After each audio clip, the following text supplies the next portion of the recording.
YS Avinash Reddy గారు చేసిన మంచి పని ఏంటంటే, నేను చాలా రోజుల నుంచి అనుకుంటున్నా ఏంటంటే, ఈ వివేకానంద రెడ్డి గారి హత్యకి సంబంధించినటువంటి ప్రెస్ మీట్లు, సునీతారెడ్డి గారి ప్రెస్ మీట్ల మీద ప్రెస్ మీట్లు పెట్టుకుంటా ఉన్నారు. షర్మిలారెడ్డి గారేమో పబ్లిక్ మీటింగ్లో మాట్లాడుతున్నారు. దాని మీద ఎలిగేషన్ చేస్తూ ఉన్నారు. ఇప్పుడు యాక్చువల్గా కోర్టులో రన్ అవుతుంది. కోర్టులో రన్ అవుతున్నప్పుడు ఆ సిబిఐ వాళ్ళు ఫైనల్గా ఛార్జ్ షీట్ వేసారులేండి. ఛార్జ్ షీట్ వేసి దాన్ని మీద ట్రయల్ జరిగి ఫైనల్గా ఒక జడ్జిమెంట్ వచ్చేంతవరకు ఏది కరెక్ట్ ఏది రైటు మనకు తెలియదు, ప్రజలకు తెలియదు. తెలియపోయినప్పటికి కూడా ఏంటంటే అనుమానాలు ఉంటాయి. ఈ అనుమానాలతో ఏంటి అంటే వీళ్ళు ఒకరి మీద ఒకరు ఆరోపణలు చేసుకోవటం జరుగుతుంది. ఇప్పుడు అలాగే వైఎస్ అవినాష్ రెడ్డి గారి మీద ఎలిగేషన్స్, మామూలు ఎలిగేషన్స్ చేయట్లేదు. వాళ్ళు దాన్ని ఒక ఉద్యమంగా పెట్టుకొని ప్రెస్ మీట్లు పెట్టి అవినాష్ రెడ్డి గారి మీద ఆధారాలు రిలీజ్ చేస్తున్నామని వాళ్ళ దగ్గర ఉన్న ఎవిడెన్స్లు మొత్తం రిలీజ్ చేసుకుంటూ అవన్నీ కూడా ఏంటంటే అది ఒక పనిగా చేసుకుంటూ వస్తున్నారు సునీతారెడ్డి గారు. ఎందుకంటే ఆ బలంగా నమ్ముతుంది ఏంటంటే అవినాష్ రెడ్డి గారి యొక్క పాత్ర ఉందని బలంగా నమ్ముతున్నట్టున్నారు. కాబట్టి ఏంటంటే అది దాడి చేస్తున్నారు ఒక రకంగా చెప్పాలంటే. కానీ అవినాష్ రెడ్డి గారి దగ్గర నుంచి దానికి సంబంధించిన క్లారిఫికేషన్ వస్తే బాగుండని నేను చాలాసార్లు నా మనసులో అనుకునేవాడిని. ఈరోజు నంబర్ 1 పనిచేసాడు అవినాష్ రెడ్డి గారు. ఏంటంటే ఎక్స్ట్రాడినరీ వర్క్ చేశాడు అవినాష్ రెడ్డి గారు. ఏంటంటే ఆయన కూడా ప్రెస్ మీట్ పెట్టి క్లారిఫికేషన్ ఇవ్వటం. అసలు యాక్చువల్గా అవన్నీ పర్సనల్ ఇష్యూస్, క్లారిఫికేషన్ పబ్లిక్ ఇవ్వాల్సిన అవసరం లేదు. అవన్నీ పర్సనల్ ఇష్యూస్ పబ్లిక్ ఎందుకు చెప్పాలి? అవసరం లేదు. కానీ ఎందుకు చెప్పాలి అని అంటే అవతల వాళ్ళు పబ్లిక్గా ఎలిగేషన్ ఇస్తున్నప్పుడు ప్రజల్లోకి తప్పుడు సమాచారం వెళ్తుంది. కాబట్టి అవినాష్ రెడ్డి గారు ఈ యొక్క సమాచారాన్ని ప్రెస్ మీట్ పెట్టి పబ్లిక్కి చెప్పడం ద్వారా చాలామందికి చాలా డౌట్లు పోయినాయి. ఇప్పుడు ఒక ఆడియన్స్గా, ఒక ఆంధ్రప్రదేశ్లో ఉన్న అందరి లాగానే నేను కూడా ఒక ఆడియన్స్ని అనుకోండి. నా ఆడియన్స్గా నాకు ఒక పర్సెప్షన్ ఉంటుంది. నేను ఇప్పటికి కూడా నా పర్సెప్షన్ ప్రకారం నేను నమ్ముతున్న విషయం ఏంటి అని అంటే, వివేకానంద రెడ్డి గారి హత్యకి సంబంధించి ఎవరైతే నలుగురు నిందితులను పోలీసులు అరెస్ట్ చేసి నలుగురు మేము చంపేసామని చెప్పేసి వాళ్ళు ఒప్పుకున్నారో, ఆ నలుగురితోనే వాళ్ళకి సంబంధం తప్ప ఇటు అవినాష్ రెడ్డి గారికి సంబంధం లేదు, అటు సునీతారెడ్డి గారికి సంబంధం లేదని నేను అనుకుంటున్నా మైండ్లో. అది నా నమ్మకం. అది అవినాష్ రెడ్డి గారు వాళ్ళు ఇన్వాల్వ్ అయ్యారు, భాస్కర్ రెడ్డి గారు ఇన్వాల్వ్ అయ్యారు అనేది తప్పు. అది ఇటు పక్క సునీతారెడ్డి గారు ఇన్వాల్వ్ అయ్యేది కూడా తప్పని నేను భావిస్తాను.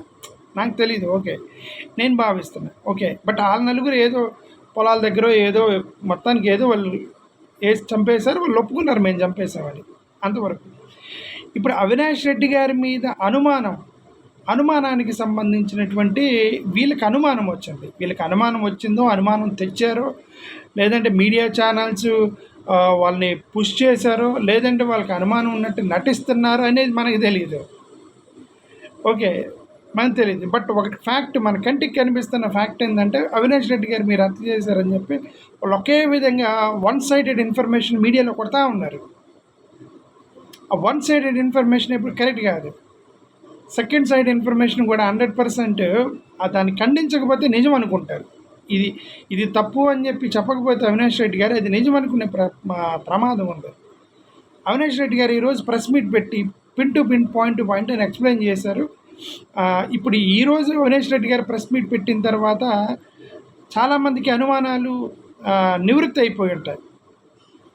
అవును కదా, కరెక్టే కదా అని, రైట్. ఇప్పుడు అవినాష్ రెడ్డి గారు చెప్పినటువంటి కొన్ని ఎవిడెన్స్ అని ఆయన మీద ఒకటే ఎలిగేషన్. స్టార్టింగ్ నుంచి కూడా మనందరూ తెలిసినంతే అవినాష్ రెడ్డి గారి మీద ఒకటే ఎలిగేషన్.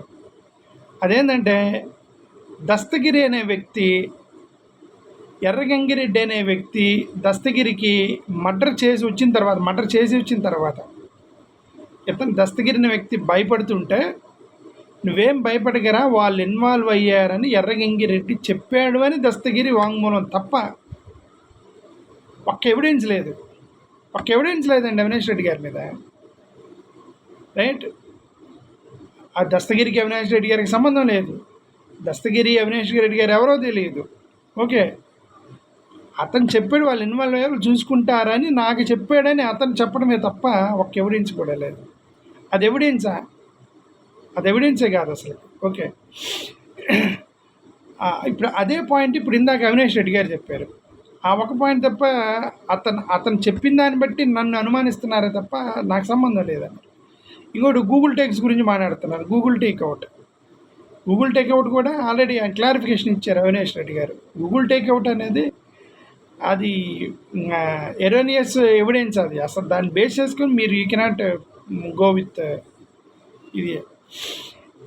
అన్ఫార్చునేట్లీ అవినాష్ రెడ్డి గారు ఒక క్లారిఫికేషన్ ఇచ్చారు. ఏంటంటే వాట్సాప్ కాల్స్ గురించి ఈ ఎల్లో మీడియా వాళ్ళు వాట్సాప్ కాల్ గురించి ఒకే విధంగా వాట్సాప్ కాల్స్ బయటపడ్డాయంట. అది వాట్సాప్ అర్ధరాత్రి వాట్సాప్ ఆన్ చేశాడట, అర్ధరాత్రి వాట్సాప్ చాటింగ్ చేశాడట అని చెప్పి 5 సంవత్సరాల నుంచి కొడుతున్నారు కదా. దానికి సింపుల్గా ఆయన క్లారిఫికేషన్ ఇచ్చాడు ఈరోజు. That is one activity of my WhatsApp. Mobile data ఆన్లో ఉన్నా, వైఫై ఆన్లో ఉన్నా సరే మెసేజ్లు వస్తూ ఉంటాయి నైట్ అంతా. మరి ఆ డేటా సంపాదించిన సిబిఐ వాళ్ళు మరి ఈయన రిప్లై ఇచ్చాడు ఆ టైంలో. ఆ డేటా కూడా దొరుకుండేది కదా. పోనీ రిప్లై ఇచ్చాడు అనుకోండి, ఏం మెసేజ్ రిప్లై ఇచ్చాడు అది కనుక్కోవడం కష్టమా వాట్సాప్కి? సిబిఐలు వాట్సాప్ వాళ్ళకి లెటర్ రాస్తే వాళ్ళు చచ్చినట్టు అంతా ఇస్తారు క్రిమినల్కి సంబంధించి. అంత అవసరం కూడా లేదు. There so many softwares. WhatsApp delete చేసిన మెసేజ్ని మళ్ళీ రిట్రీవ్ చేసే మెసేజ్లు చాలా ఉన్నాయి, సాఫ్ట్వేర్లు చాలా ఉన్నాయి. ఓకే, సో అది సంపాదించిన సిబిఐ ఇది సంపాదించలేదా? మరి ఎందుకు అది ఎంతవరకు చెప్పలేదు? ఊరికే ఆయన ఇదిగో ఈ మొబైల్ డేటా ఆన్లో ఉంది, ఈ టైంలో వాట్సాప్ యాక్టివేషన్లో ఉందని ఇది అన్నీ కూడా ఏంటంటే పనికిరాని ఎవిడెన్స్లు మొత్తం పట్టుకుని ఆయన ఇబ్బంది పెడుతున్నారు అవినాష్ రెడ్డి గారిని. అది జరిగినది, ఆయన ఇబ్బంది పెడుతున్నారు అవినాష్ రెడ్డి గారిని. ఇది పక్క 100% షూర్. బట్ ఏదైనా సరే అవినాష్ రెడ్డి అని మంచి పని చేశాడు. అవినాష్ రెడ్డి అన్న you have done wonderful job.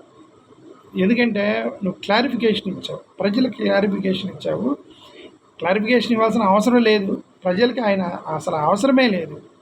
But ఇస్తే మంచిది. ఎందుకంటే అవతల వాళ్ళు వన్ సైడెడ్ కొడుతున్నారు. వన్ సైడెడ్ ఇన్ఫర్మేషన్ అయిపోయింది ప్రజలు మొత్తానికి. One sided information, second side కూడా రావాలి. మంచి పని చేశారు.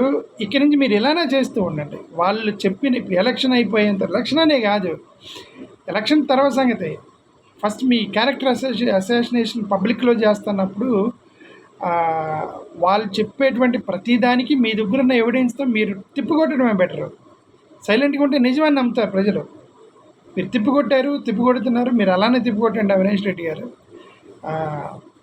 మీ దగ్గర ఉన్న ఎవిడెన్సెస్ మొత్తం కూడా పట్టుకొని, అంటే ప్రతిదానికి అవసరం లేదు. వాళ్ళు ఏ అలిగేషన్ చేస్తున్నారో ఆ అలిగేషన్కి మీరు 100% చెబితే it is good for the public.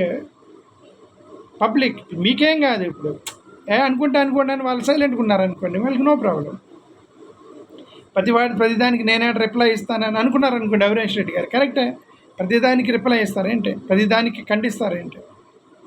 But public figures, దానికోసం అని చెప్పి ఈ టైంలో, ముఖ్యంగా ఎలక్షన్ టైంలో అవినాష్ రెడ్డి గారు ఆ రిప్లై ఇచ్చి మంచి పని చేశారు. You please continue that Avinash అన్న. Thank you.